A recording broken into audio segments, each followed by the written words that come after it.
It's K-Drama Fanatics here and welcome back to my channel. Jung So-min and Jung Hae-in are in talks for the upcoming Korean drama. On November 3, Osan reported that Jung Hae-in is reviewing the offer to star in TVN's new drama entitled Mom's Friend's Son.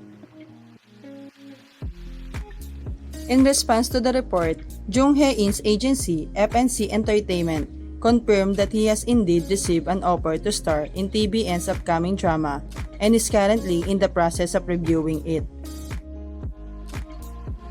While on November 30, Star News reported that Jung So-min will star in a new upcoming drama. In response to the report, Jung So-min's agency, IEUM hashtag shared, Mom's Friend's Son is one of the projects that Jung So-min received an offer, and she is currently reviewing the offer. Mom's Friend's Son is a new romantic comedy drama about a woman named Baek Sok-ryu, who tries to restart her troubled life, and her mom's friend's son, Choi Song-yo, who is marked as the dark chapter in Baek Sok-ryu's life.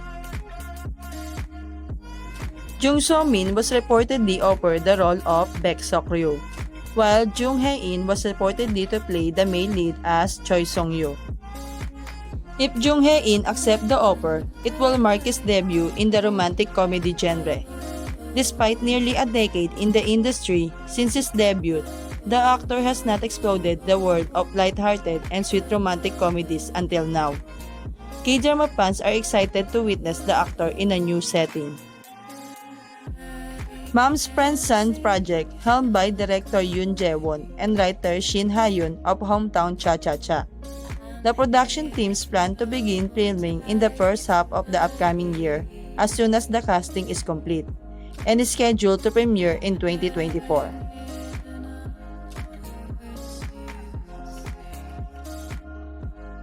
Thank you for watching. Don't forget to subscribe, like, and share.